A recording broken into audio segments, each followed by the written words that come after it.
naman tayo sa site. Saya na naman yung tropa ngayon, Sabado.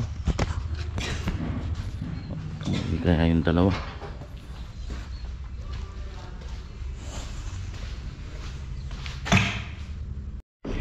Buhangin natin, konti na lang din ah. Nakat no. Ayun o, daming nakabistay. Bibistahin lahat yan kasi pati yung ano natin, yung pang dry pack kailangan binistay. Mayroong parte kasi na manipis yung dry pack, kaya pagka hindi binistay, meron din kasi bato rin to na maliliit eh. Pero kung pangasintada po pwede na to, hindi ko na pinapabistay. Sobra na sa asintada. Napoli, ano? Nakawala ka na naman? Ha? Pinakawala ka na naman?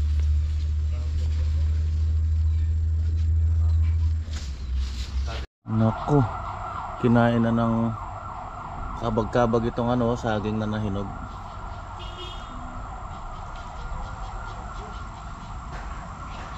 Nahinog na yung ano eh, yung nabiyak. Ayun o. Kinain na ng ano yan, kabag-kabag. Yan doon kinuha pala yung saba, ayun o. Tinumba.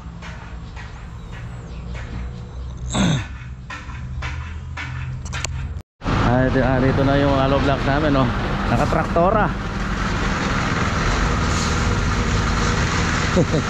Ang lakas nito, hindi mababalaho.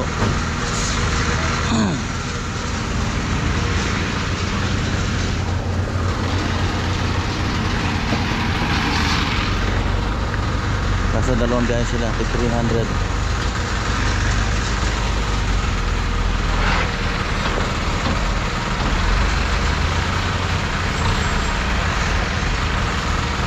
Good na yan.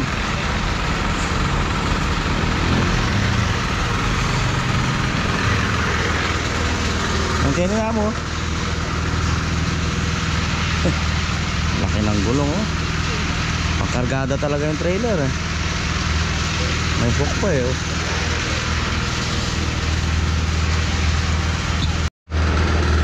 Tibay yung hollow block nila.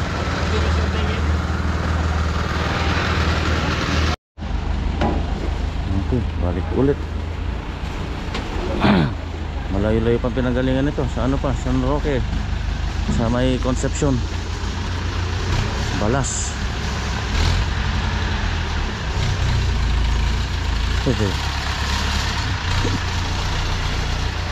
Tibay ng pang-deliver.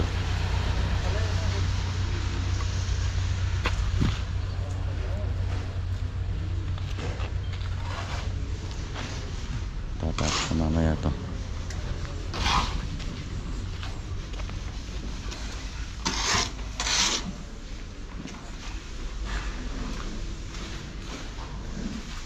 Bakit kumamaya itong ano, gypsum. Okay, lalatag na ng ano, gypsum board. Pinauna ko muna yung sa CR dito sa may master.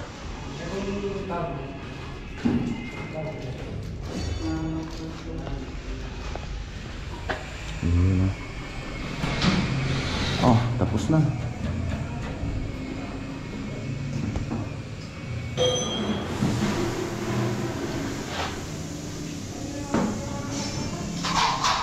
Ito naman.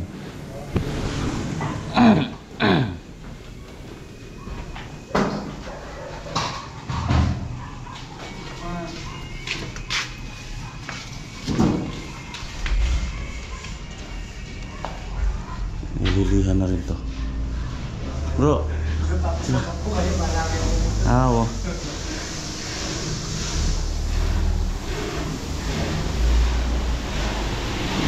Graba.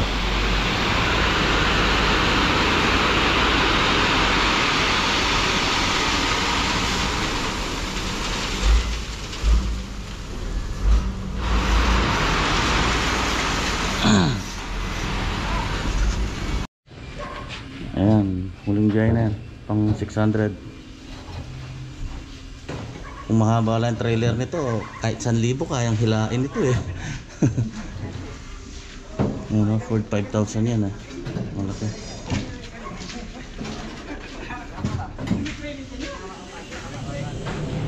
Ayan, maraming nagtatanong sa akin kung ano daw yung mas maganda. Kung gypsum board o yung Tyson board o yung tawag ng iba, Aldeflex fiber cement board. Pagka mga interior tulad dito sa loob, mas maganda itong mare-recommend ko itong gypsum board kaysa sa Tyson board. Ito pag exterior, ito maganda sa mga hibs. Katulad ng mga dito, yung yan, yung sisiling na pa natin yan na nakakantilever na yan. Tyson board ang gagamitin natin dyan kasi hindi ubra yung gypsum dyan dahil nagkaka-moisture dyan eh. Pagka umaanggi, hindi po pwede sa yung gypsum yung nababasa. Pero pagka mga interior, ito maganda. Mas preferred ko tong gypsum board. Tsaka mas magandang mag-absorb kasi ng init ito, yung gypsum board kaysa sa Tyson board. Tapos pangalawa, mas madaling install itong gypsum board. Hindi tulad ng Tyson board, ibubutas mo pa, i-ribet mo pa. Pagka ribet mo, pagka pininturahan, kailangan mo pang i-grind yung mga ulo ng ribet. Minsan kasi hindi nakukuha sa countersink yung mga kahit lagyan po ng pang countersink yung bit mo, hindi lahat na nalulubog yung yung ulo ng ribet. Tapos sa presyo, mas mahal lang ng konti itong yung gypsum board. Mahal lang yata na 25 pesos. Tingnan natin yung yung presyo. Ito yung presyo ng gypsum board, 420. Tapos yung fiber cement board o yung Tyson board, 395. 25 pesos lang ang diferensya. Yan. Tapos yung pares lang naman ang gagamitin pang framing dyan yung metal paring pero hindi yung gagamitin dito screw sa gypsum board, hindi rivets. Yung presyo ng screw per box nasa kasi bali 400 per box, 400 pesos ang ganito.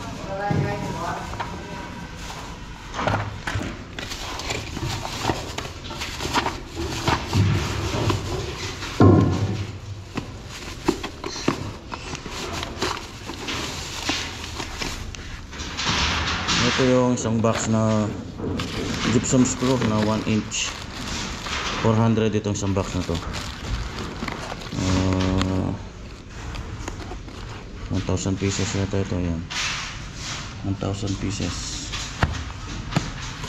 Tapos yung yung blind rivets, nasa 110 yung isang box nito. So mas mahal lang ito.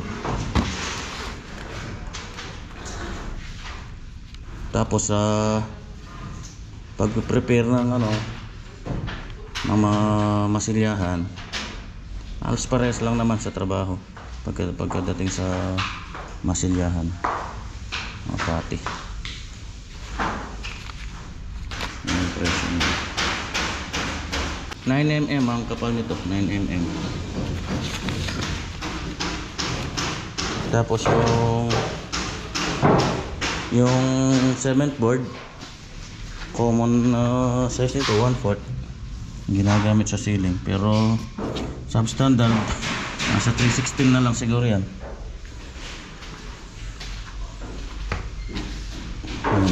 Yan yung kapal.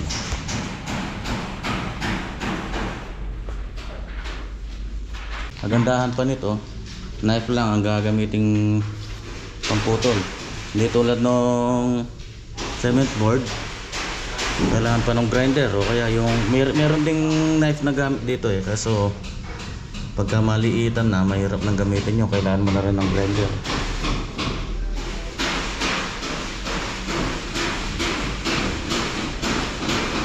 Ito lagari pwede, pagka yung mga maliliit na lang, pagka tatabasan ng konti, yan lagari.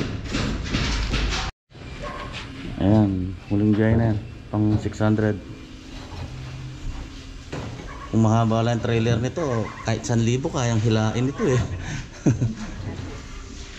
Ano, 45,000 yan eh, malaki.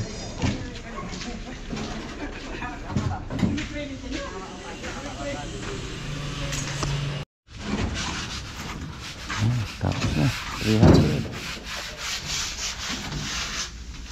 Matibay ang mga blocks na stock.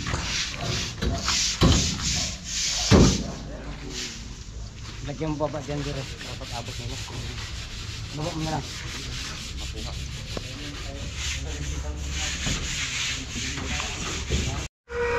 Pasinta kami ito. Ganda yung hollow blocks nila, matibay, kaso magkaiba yung standard niya dun sa dati. Yung dati mas mababa, kaya difference ako. Taas yung sa kanila, kaya ang ganda yung sa kanila. Substandard yung una eh. Pagka nagpa-upo, medyo sumasakto lang yung ano, paupo.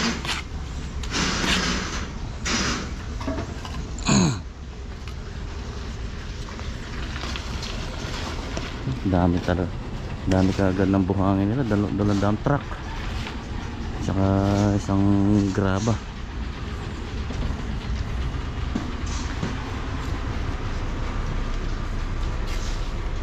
Nasagad ko na rin ito. Okay, time check tayo, alas 12 na. Linis para malinis. Pasahod muna tayo.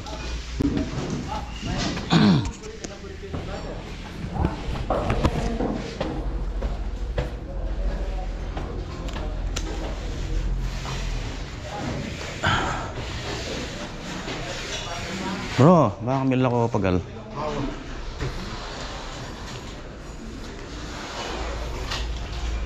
Right. Oh, baka kamil ako pagal. Pareho.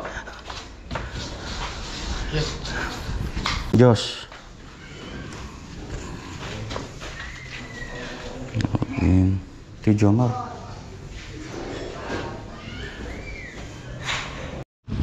Yeah. Yan na. Yeah.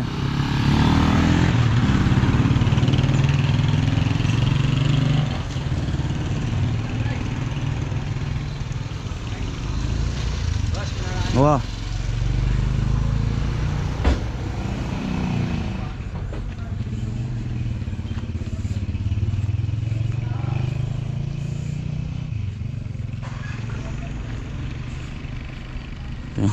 Iniwan pa dito ito.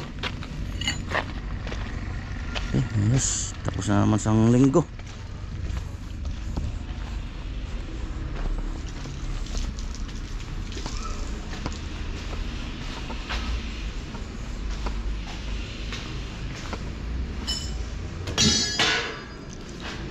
Okay, tara na. Ako kayo, uwi na kayo ngayon? Ah, sige. Nauna na kami. Oh. Oh, tingnan ko na naman nakalingwan. Tarilo na po. Mario set. Oh, susong pilipit. Magkano to? 180. 180 yung kilo? Kamal naman. 180 talaga siya.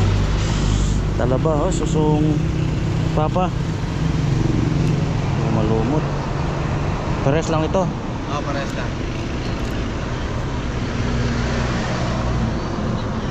Talaba magkano? 100.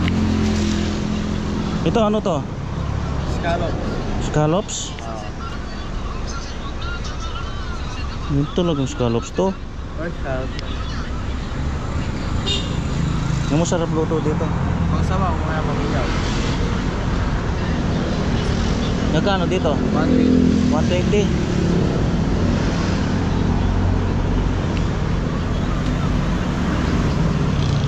Ito, 1 kilo. Yung malalaki. Hindi mo pwedeng piliin. Hindi sir. Malulungin yung iba. Kawawa yung ibang tao. Ganun ba? Dagdagan mo. O sige. Hindi na, ano ito?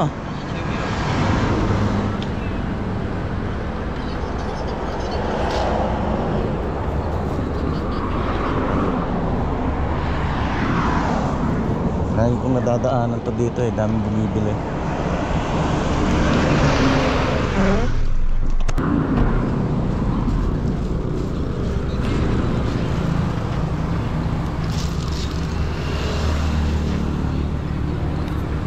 So marami.